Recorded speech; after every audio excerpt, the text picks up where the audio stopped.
Assalamualaikum warahmatullahi wabarakatuh. Alhamdulillahirabbil alamin wa bihi nasta'in ala umurid dunya waddin. Asyhadu an la ilaha illallah wa asyhadu anna Muhammadar Rasulullah. Rabbi shrah li sadri wa yassir li amri wahlul 'uqdatam min lisani yafqahu qawli. Yang terhormat Bapak Kiai Haji Zainul Arifin, pengasuh Pondok Pesantren Al-Fakhriyah. Kemudian ada yang terhormat Al-Mukarram Kiai Haji Muhammad Idris Hamid dari Pasuruan, Al-Habib Ahmad Al-Hasyi Al-Habsyi ya?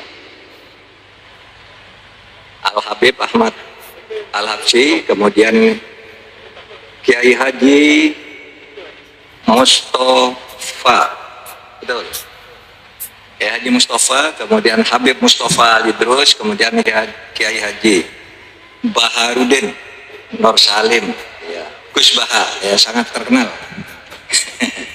Kemudian ini Kiai Haji Arwani Komafi, Sekjen Partai Persatuan Pembangunan, anggota DPR RI, dan insya Allah tetap anggota DPR RI lagi, amin.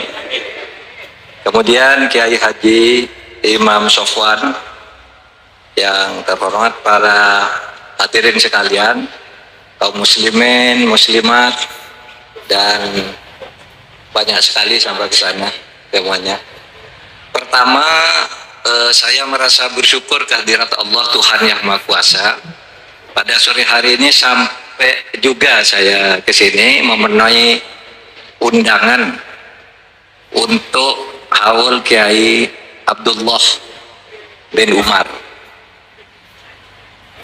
Saya merasa sangat senang setiap kali berkunjung ke pondok pesantren, karena di pondok pesantren kita dapat belajar, bukan belajar saja tentang kekinian, tapi belajar sejarah perjuangan para ulama dan para keturunannya dan santri-santrinya yang bersebar di seluruh Nusantara, bahkan juga sampai ke berbagai belahan negara.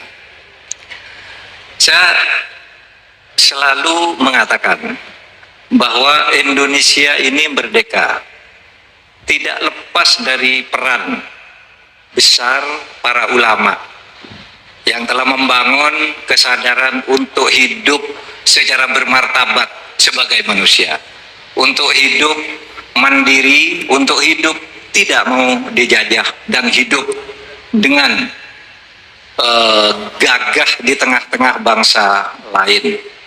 Dan saya sering mengatakan, andaikan dulu para ulama dan para pengasuh pondok pesantren dan seluruh santrinya tidak mau mendukung kemerdekaan Indonesia berdasarkan ideologi negara Pancasila, kalau pesantren dan para ulama dan umat Islam tidak mendukung, rasanya Indonesia ini tidak akan merdeka.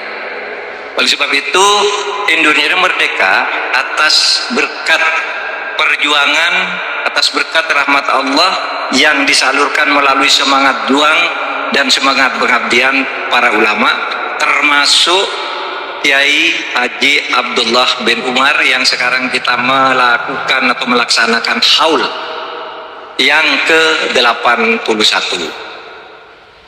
Kita sering mendengar ungkapan dulu yang dikatakan oleh Bung Karno pada pidato terakhirnya ketika jatuh. Apa yang dikatakan oleh Bung Karno? Jangan sekali-kali meninggalkan sejarah, jas merah. Kenapa? Karena dari sejarahlah kamu itu bisa belajar tentang kegagalan dan kesuksesan. Nah, dalam kaitan ini mari kita pelajari, mumpung haul ulama Kiai Haji Abdullah bin Umar, lalu kita kenang perjuangan para sahabat-sahabatnya dan seluruh keluarganya yang rata-rata ulama di sini. Itu perjuangannya luar biasa. Dan Itu juga memberi pelajaran bahwa kalau orang perjalanan hidupnya itu diisi dengan kebaikan, maka dia akan selalu dikenang sebagai orang baik. Sehingga sudah 81 tahun wafat juga masih kita peringati, seakan-akan beliau masih bersama kita hari ini. Sebaliknya mari kita kenang orang-orang jahat yang tercatat di dalam sejarah, juga hidupnya tidak memberi makna apa-apa bagi generasi sesudahnya. Nah, itulah sebabnya lalu dikatakan sama itu sebenarnya. Kita Bung Karno mengatakan jangan sekali-kali melupakan sejarah. Pelajarilah sejarah kehidupan orang-orang masa lalu. Yang berbuat baik hasilnya baik, yang berbuat jelek hasilnya jelek. Sehingga kalau dikaitkan dengan ajaran kita di dalam Al-Quran itu kan ada ayat, ya ayyuhalladzina amanu taqullah wal tandur nafsun ma qaddamat liwat. Hai orang-orang yang beriman, bertakwalah kamu kepada Allah dan belajarlah dirimu pada sejarah masa lalumu. Jangan lupakan sejarah, jangan tinggalkan sejarah. Dilihat saja orang-orang jahat, Fir'aun, Namrud dan sebagainya, catatan sejarahnya jelek, tapi orang-orang baik akan selalu dikenang. Nabi Muhammad yang sudah 1450 tahun kira-kira meninggalkan kita, ya sampai sekarang masih terus bersama kita ajaran-ajarannya, karena beliau selalu berbuat baik. Begitu juga para ulama. Para ulama ini telah meninggalkan warisan yang banyak, melahirkan pejuang-pejuang. Pertama yang paling terasakan kalau dalam konteks negara adalah Negara Kesatuan Republik Indonesia. Karena dengan adanya Negara Kesatuan Republik Indonesia yang merdeka atas dukungan dan perjuangan para ulama itu, umat dan rakyat Indonesia menjadi maju luar biasa. Hadirin sekalian, sekarang ini Indonesia bukan negara Islam, tetapi saya katakan Indonesia ini bukan negara Islam, tapi merupakan negara yang Islami. Islami itu kata sifat. Budaya Islam tumbuh di mana-mana. Ada haul seperti ini, ada tahlilan, di istana itu ada sholawatan. Di istana orang juga kalau waktunya sholat ya pergi sholat. Yang kalau mantu juga pakai pengajian dan sebagainya. Itu budaya Islam sudah tumbuh bagus karena perjuangan para ulama yang menyadarkan rakyat untuk maju, merdeka, mendirikan negara. Begitu juga sekalian, saya selalu mengatakan, mari kita berjuang umat Islam menurut posisi masing-masing, menurut pilihan politiknya masing-masing. Karena kita sama tujuannya, untuk membangun bangsa dan negara yang kalau umat Islam artinya yang Islami itu. Dan sekarang hasilnya udah banyak. Saya selalu bercerita dengan bangga kemana-mana. Coba hadirin, di tahun 70-an ketika saya sekolah SMP di namanya Pendidikan Guru Agama Negeri 4 tahun, cita-cita saya itu ingin menjadi guru agama di SD, sekolah dasar. Tapi karena Indonesia ini merdeka, maka ketika saya sekolah diberi wawasan, jangan hanya sekolah PGA. Pergi kamu ke Jogja, saya sekolah ke Jogja, belajar pendidikan hakim Islam. Sesudah saya masuk pendidikan hakim Islam, enggak cukup hakim Islam, kok sempit sekali. Coba saya ingin menjadi hakim yang sungguhan, saya masuk Fakultas Hukum Umum, bukan Fakultas Hukum Islam. Sesudah masuk Fakultas Hukum lulus, wah, kok saya ingin menjadi ahli ilmu politik, masuk ke Gajah Mada, belajar ilmu politik, dan seterusnya, bisa ditempuh karena Indonesia merdeka. Sehingga mobilitas sosial vertikal umat Islam ini sangat tinggi sekarang. Coba dulu waktu saya sekolah, kita kalau melihat polisi itu takut, melihat tentara itu takut. Kenapa? Di dalam pikiran kita polisi itu jahat, tentara itu jahat. Itu di tahun 70-an. Apalagi tahun 70-an itu ada pemilu tahun 71. Saya masih kecil. Ayah saya ikut Partai Nahdlatul Ulama, memenangkan Partai Nahdlatul Ulama, ditahan. Karena di situ Golkarnya kalah di tahun 71 di tempat saya. Dan ketua KPPS-nya di satu TPS itu ayah saya. Polisi itu sudah dijadikan tempat semaan Al-Quran, tempat majelis taklim, di markas kantor-kantor tentara, di Kodam, di Kodim, itu sudah ada masjid, ada kelompok pengajian. Orang sudah pakai serban kayak gini biasa. Bahkan, saudara, polisi pun sekarang sudah punya seragam polwan muslimah. Karena Islam tidak lagi dianggap sebagai sesuatu yang menakutkan atau menjijikan. Gitu. Dulu kan, waktu ada fobia, Islam itu apa? Jelek, bodoh. Nah sekarang, tidak bisa lepas dari tuntutan umat Islam yang maju dari waktu ke waktu, sehingga kaum muslimahnya masuk pendidikan polisi, jadi polisi, kemudian pakai baju muslimah. Baju polisi muslimah banyak tuh sekarang di pinggir jalan juga. Kalau di kantor-kantor tidak harus pakaian yang terbuka gitu, baju muslimah ada. Bahkan saudara, kalau dulu tentara itu sukanya membentak orang, sekarang itu sangat islami pelakunya. Misalnya begini, saudara tidak pernah membayangkan, saya punya seorang teman Kapolri. Kapolri ini pintar ngaji. Siapa waktu itu Kapolrinya? Pak Tito Karnavian. Itu Kapolri. Di rumahnya tuh setiap Rabu sore ada pengajian, ngundang anak yatim, lalu ngaji sama-sama. Kalau pergi kemana-mana, sholat Jumat dengan saya. Saya jadi khotibnya, karena ini kunjungan ke daerah resmi, saya jadi khotib. Pak Tito itu jadi imam, fasih sekali. Panglima TNI sekarang yang namanya Pak Hadi Cahyanto, itu teman saya, sekarang Menteri ATR BPN. Naik pesawat, bawa pesawat TNI Angkatan Udara, berhenti di suatu tempat persis jam 1. Berhenti di suatu tempat apa? Ketika dia makan, ntar dulu saya mau sholat.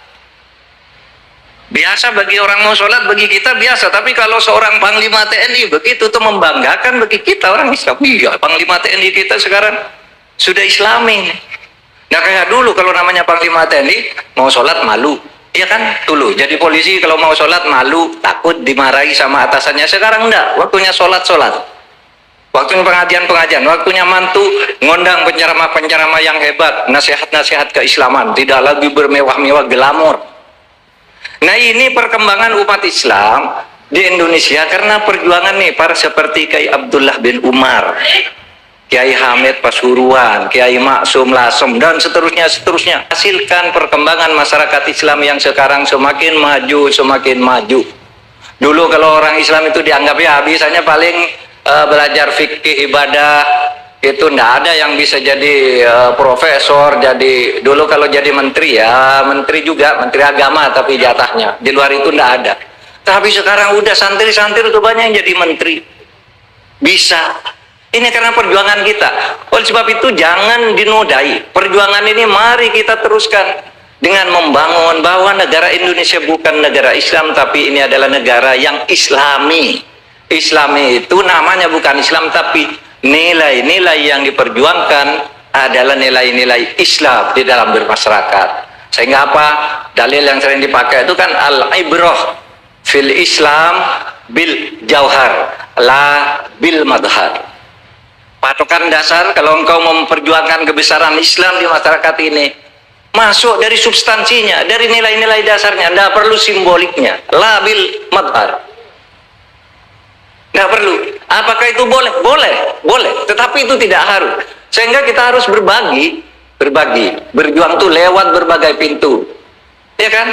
La tadkhulu min babin wahidin wa tadkhulu min abwabin mutafarriqah. Ya kan, masuk dari berbagai profesi apa saja dimasuki dan tanamkan di situ nilai-nilai Islami, karena Islam itu ada di setiap denyut kehidupan masyarakat, di setiap tempat bisa dikembangkan. Nah, itu yang saya kenang dari para ulama ini, sehingga saya merasa selalu sujud para ulama itu dengan segala keterbatasannya, tetapi mampu membangun masyarakat dari waktu ke waktu sehingga menjadi maju sampai pada situasinya seperti sekarang. Saya ingin cerita sedikit. Coba Bapak masih ingat Ketika Indonesia merdeka tahun 45, itu siapa yang berjuang? Ya rakyat Indonesia. Siapa itu rakyat Indonesia? Sebagian besar itu kaum muslimin dipimpin oleh para ulamanya. Tetapi begitu Indonesia merdeka, tidak ada orang Islam yang bisa memimpin negara, karena dia nggak apa-apa, tidak ada ilmunya. Tidak boleh sekolah oleh Belanda dulu, tidak boleh maju, hanya boleh belajar agama dalam arti sempit, fikih, ibadah, dan seterusnya. Itu sebabnya Indonesia merdeka tahun 45. Pemerintahan kita tuh agak-agak sekuler, tidak ada pemerintah yang dari Islam, kecuali mungkin karena menang di DPR yang jadi menteri, ya satu sajalah menteri agama. Tetapi ketika Kiai Wahid Hasyim menjadi menteri agama, itu membuat peraturan agar sekolah pesantren madrasah itu disamakan dengan SD, sanawiyah itu disamakan dengan SMP, SMA itu disamakan dengan aliyah, al-jami'ah universitas itu disamakan dengan universitas perguruan tinggi negeri. Itu tahun 52. Tahun 56 itu santri-santri sudah pada jadi pegawai negeri. Tahun 70 santri-santri sudah banyak yang jadi dokter, S.A. insinyur. Tahun 80 sudah banyak yang menjadi doktor. Tahun 90 sudah duduk di eselon 1 kantor-kantor pemerintahan.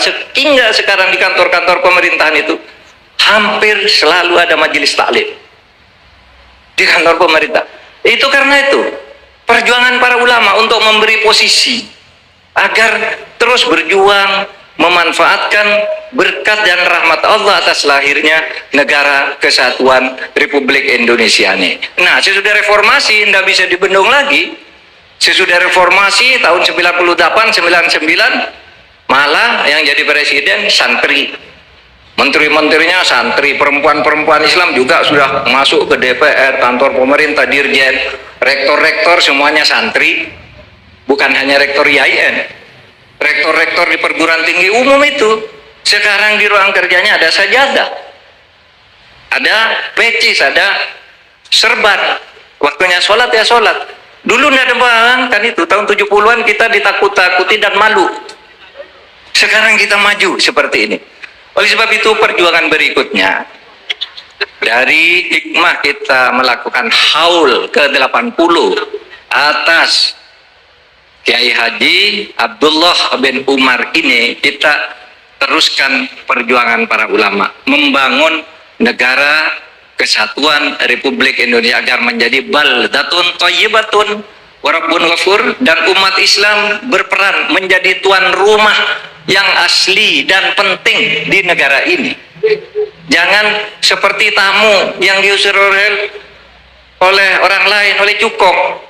Kita sendiri nih bangun negara, dan kita punya kekuatan untuk itu, karena umat Islam itu kalau diberi kesempatan seperti sekarang ini, sesudah Orde Baru selesai habis, umat Islam pintunya terbuka semua, ya bisa tuh kemana-mana, mau ke menteri luar negeri bisa, mau ke menteri apa bisa, ini apa semua Islamnya yang Islam beneran, bukan Islam abangan, tetapi mereka tetap toleran terhadap perbedaan.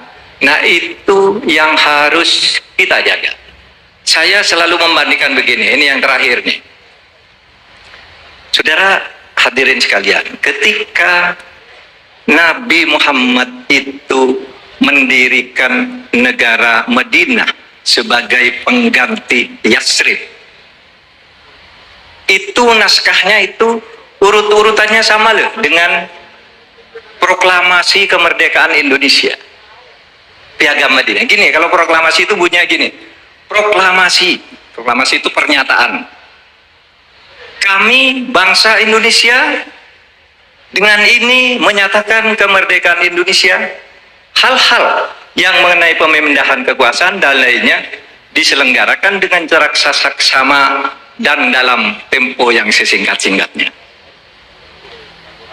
Kami bangsa Indonesia menyatakan merdeka dan berjuang untuk mengalihkan kekuasaan dari penjajah ke kita. Coba, Piagam Madinah itu bunyinya hampir sama. Apa bunyinya Piagam Madinah? Hadza kitab min Muhammadin sallallahu alaihi wasallam.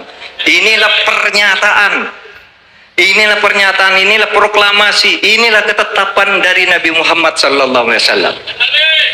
Bainal mu'minin wal muslimin wa Quraisyin wa Yathrib wa man tabi'ahum falahiqa bihim wa jahada ma'hum. Coba, antara orang mukmin dan orang muslim, orang Quraisy dan orang Yathrib dan para yang lain yang beragam-ragam itu, ini namanya bangsa. Kami bangsa Indonesia, yaitu orang Jawa, orang Madura, Batak, sama Madinah waktu itu. Quraisy, Yathrib, Muslim, mukmin, lalu buah-buah agama lain, falahiqa bihim, menyatakan bersatu merdeka. Wajah hadamahum, dan merebut berjihad. Itu hal-hal yang mengenai pemindahan kepada jihad, ambil. Wahum ummatun wahidatun min dunin nas, dan mereka umat Islam yang didirikan oleh Nabi di Madinah ini adalah satu entitas geopolitik di tengah-tengah manusia di dunia. Geopolitik sendiri sama, saudara. Indonesia sesudah itu Madinah maju-maju, Indonesia ikut jejaknya, maju. Oleh sebab itu tidak perlu mempertentangkan apakah Indonesia ini sudah Islam atau betul, tidak perlu. Yang penting Islami. Islam itu tidak harus disebut Islam, tapi nilai-nilainya masuk. Nilai-nilainya, nilai-nilai dasar substansinya masuk ke dalam setiap relung kehidupan kita. Cara hidup kita, budaya kita. Misalnya waktunya sholat, ya sholat. Tidak malu-malu. Kalau dulu takut, malu. Waktunya sholat sembunyi-sembunyi. Sekarang enggak, di kantor-kantor pemerintah. Sama. Orang menteri waktunya sholat, ini udah waktunya ada asar, skor 10 menit, sholat. Dulu nggak ada. Nah, ini yang merupakan warisan berharga perkembangan Islam dan budaya Islam serta perilaku Islami di dalam kehidupan kita berbangsa negara, berbangsa dan bernegara, sehingga ini Indonesia menjadi negara kesatuan yang kosmopolit, berkesewargaan, merasa sama di dalam perbedaan. Itu artinya kosmopolit. Itu sehingga apa yang dikembangkan dan dianut oleh pemerintah berdasar fatwa para ulama, yang menyusul para ulama yang sudah kita kasih haul ini apa? Wasatiyah Islam, moderasi Islam, moderasi beragama Islam yang tetap penuh ketaatan, iman, takwa kepada Allah, tapi adil terhadap fakta-fakta tentang perbedaan di sekeliling, di sekitar, dan di hadapannya. Itulah wasatiyah Islam, sehingga kita bisa hidup bersama membangun negara ini. Allahumma ighfir lahu warhamhu wa'afi wa'fanhu wa'akrim nusulahu wa wasih lahu. Untuk Kiai Abdullah bin Umar. Sekian, terima kasih. Assalamualaikum warahmatullahi wabarakatuh. Waalaikumsalam. Ya, diucapkan terima kasih kepada beliau Bapak Profesor Dr. Mahfud MD yang sudah menyampaikan beberapa hal yang kiranya penting pada kita semua. Hadirin yang berbahagia, hadirin yang dimuliakan Allah, kita lanjutkan acara berikutnya, yaitu acara Mau'idatul Hasanah atau tausiah, yang dalam hal ini tausiah pertama akan disampaikan oleh beliau Bapak Ki Haji Bahauddin Nur Salim. Untuk itu kepada beliau yang termulia, beliau Bapak Ki Haji Bahauddin Nur Salim, disilahkan.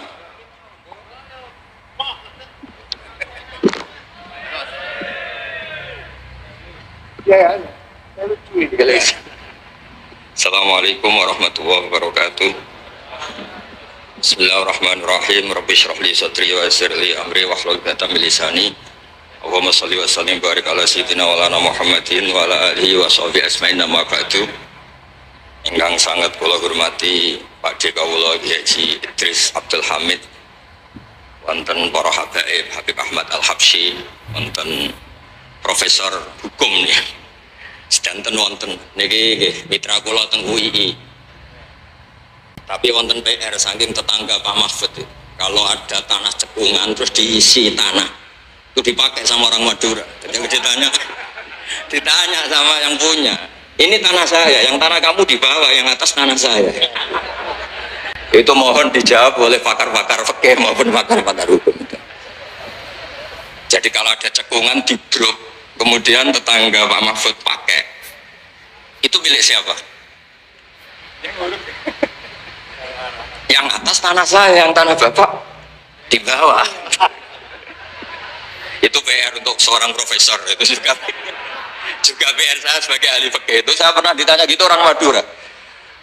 Saya bilang, kamu gak butuh siapa, gak butuh pengakuan, kata saya. Ini dulu Pak Mahfud besar tuh karena jadi menteri pertahanan, kata Gus Dur. Lama-lama jadi pertahanan. Ini gunanya Pak Mahfud. Jadi ini rileks saja. Tadi saya ini kagum sama Mbak Idris sama Habib Ahmad. Dulu itu saya punya teman kiai Habib Ahmad. Itu saking lamanya ngempet ingin wayoh. Itu pas nikahkan santrinya bukan bilang angkat tuh, tapi kobil tuh nih. Jadi untuk tidak salah itu hebat. Terus ditanya, oh saya ini grogi baru latihan kiai sehingga salah. Terus kadung ya, ada kiai yang pinter. Kemarin pas mempelainya jelek, Anda tidak keliru katanya. Ternyata karena nganten putrinya tuh cantik, langsung bilang kobil tuh nikah. Kalau pas jelek bener. Jangan-jangan pengalaman pribadi. Terus niki keluarga sedanten Mahfud. Jadi dulu Pak Hamid lahirnya di dalam ini, Ki Hamid. Ki Hamid lahir di sini, punya abah asmane niku Abdullah bin Umar. Ki Abdullah itu punya saudara kandung itu buyut saya. Buyut saya itu rujuk paling terakhir, sehingga mas-mas di sini ini kumuluhur semua sama saya. Main suruh, main apa itu. Karena saya ini mazlum terus ditegur alim, sehingga mazlum itu orang paling didolimi. Jadi akhirnya Allah simpatik, terus yang paling top akhirnya termasuk saya. Karena paman-paman ini dolim saja nyuruh. Saya ini kiai paling gak suka diundang. Bukan karena saya sombong, gak diundang itu ribet. Ngomong harus muji yang punya rumah. Tadi Mas Zain ini yang namanya Mas Zainal Arifin itu ini. Ini di struktur ponaan, tapi gara-gara pengasuh tadi disebut nomor 1. Itu sepanjang sejarah. Naturalisasi. Mantu ya, naturalisasi. Ini kayak ini juga naturalisasi. Jadi mantu-mantu itu agak berulah. Kalau saya ini gen asli, saya punya darahnya Ki Umar. Terus tadi seperti yang dikatakan Pak Mahfud, ini buatan gua sebut Profesor ya Pak Mahfud, mohon kersane ketok putrane tokoh Partai NU Pak Mahmud itu. MD ini. Mahmud. Mahfud. Buatnya MD-nya. Mahmudi itu nama hoki kata. Karena punya teman Mahfud yang nggak dikasih MD itu nggak hoki. Yang temannya nggak dipakai MD, nggak hoki. Yang hoki itu yang dikasih. Yang dikasih MD. Jadi ini luar biasa, abahnya dikenang sampai diletakkan terus ya. Dikira itu gelar, orangnya kan dikira gelar. Saya cerita sedikit tentang komposisi tadi yang ngarang sholawat badar itu Mahfud itu yang Duriyas ini. Namanya Ki Ali bin Mansur bin Siddiq. Ya. Kalau mbak saya kandung Fatimah binti Idrus bin Umar. Jadi mbak Idrus itu saudara kandungnya Ki Abdullah. Nama kecilnya Abdul Khalik. Dulu itu ini cerita ke mas-mas yang gak pati seneng ngaji, ini buatan nyindir. Cerita mas-mas yang buatan pati seneng ngaji bang. Dulu ketika di umum diajarkan matematika porogapit, itu di pondok sudah dikasih metode porogapit yang lebih simpel. Jadi kalau 2,5 itu di bahasa Faraid disebut rubul usyur. Karena orang Arab itu gak suka nulis, sehingga kalau 100 2,5-nya berapa disebut rubul usyur. Ditaksir dulu, 1/10-nya 100 kan 10.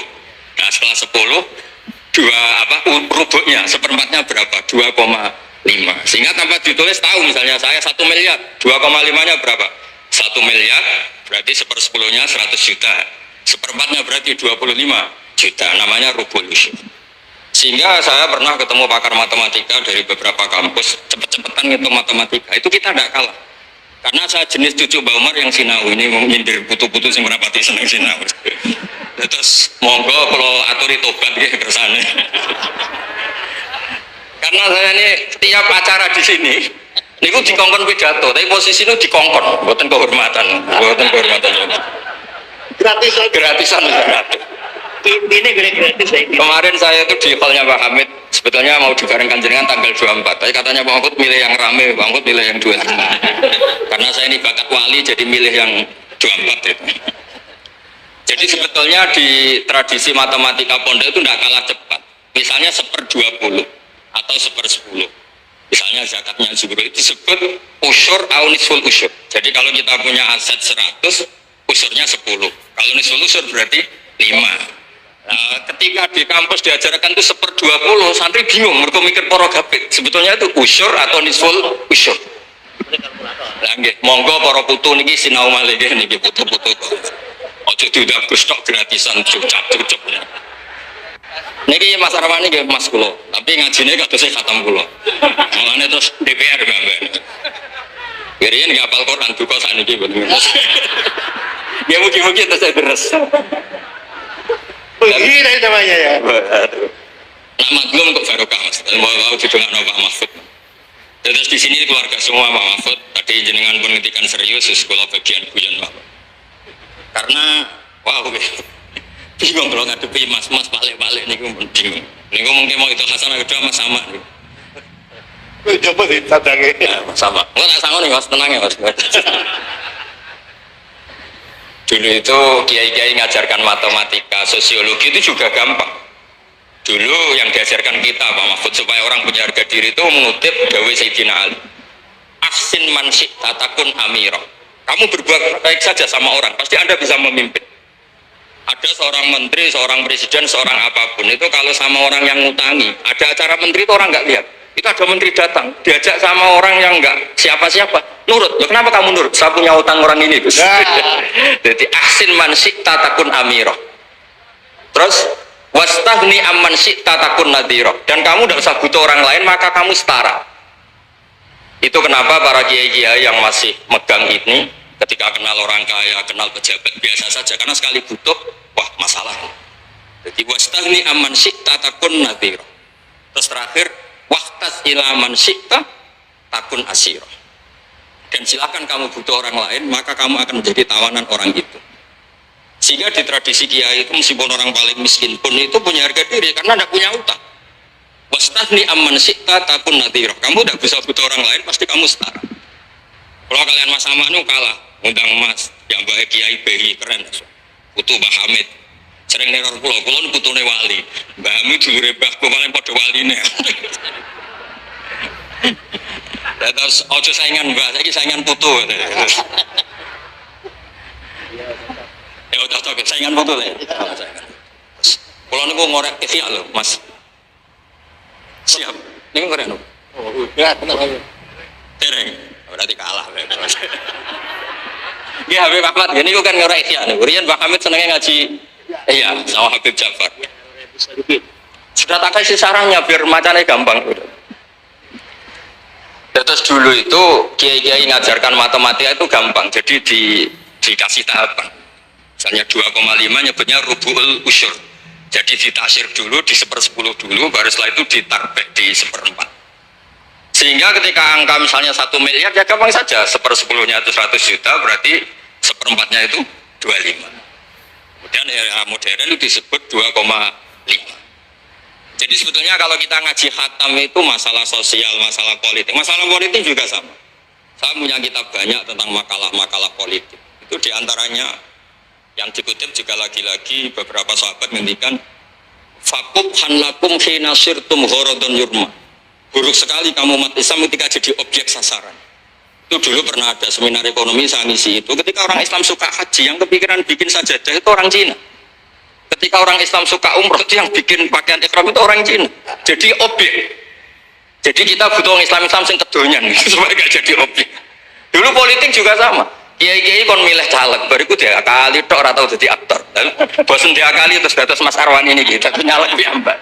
Nggih ngoten mawon. Assalamualaikum warahmatullahi wabarakatuh.